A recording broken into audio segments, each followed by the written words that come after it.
우리나라에서는 홍역 환자가 계속 나오고 있죠. 지금까지 37명입니다. 지금 그 여파가 큰 환자가 많이 나온 지역들을 저희 밀착 카메라가 찾아가 봤는데요. 전염 걱정에 아이들은 집 밖으로 나가지도 못하고 병원에서 예방접종을 맞기도 쉽지가 않다고 합니다. 구혜진 기자가 취재했습니다.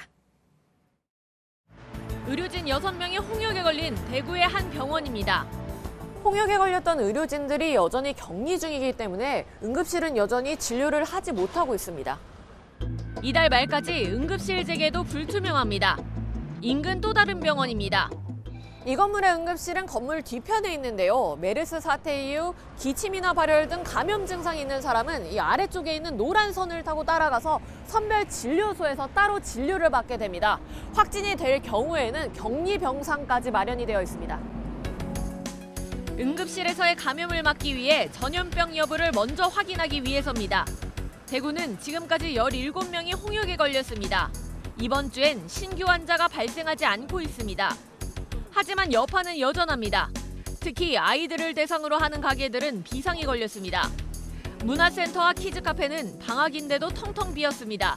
홍역 때문에 이제 손님이 없고 이제 예약도 취소되다 보니까 이제 뭐 아르바이트는 솔직히 필요 없고 그런 상황이 되는 거죠. 또 다른 키즈카페도 마찬가지입니다.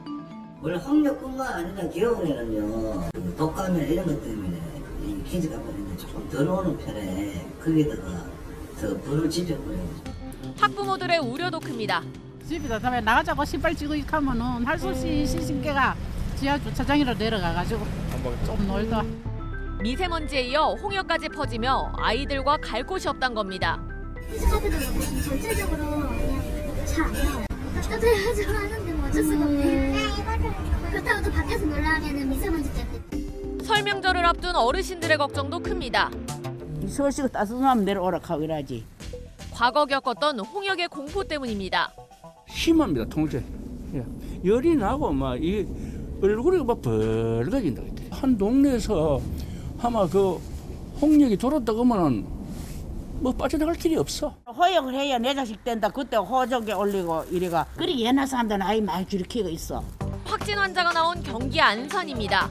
홍역 백신이 없다는 안내가 붙었습니다. 갑자기 몰려가지고 100개 이상씩 이렇게 나갔는데 있다고 해서 왔는데 왜 없다고 그러냐 막 화내고 막 욕하고 막. 또 다른 병원은 기존 환자들에게만 제공하고 있습니다.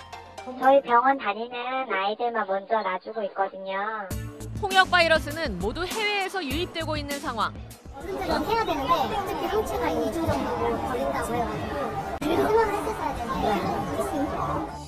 실제 어린아이에게 집중되어 온 홍역이 20대와 30대로 확대될 수 있다는 분석도 나왔습니다. 대구시가 의료진 만여 명을 전수조사한 결과 20대와 30대 절반 가까이가 홍역 항체가 없는 것으로 추정된 겁니다. 젊은 층에 맞춘 홍역 예방 정책이 필요하다는 지적입니다. 의미 있는 표본을 추출해서 우리 일반인의 연령별 항체 보유율을 확인하고 정책을 좀 새로 세워야 될 시점이죠. 외국에서도 계속해서 홍역이 번지는 만큼 홍역 바이러스는 계속해서 들어올 수밖에 없습니다. 취약한 연령대를 조사하고 그에 맞는 대책을 마련해야 더 큰 피해를 막을 수 있을 겁니다. 밀착 카메라 구혜진입니다.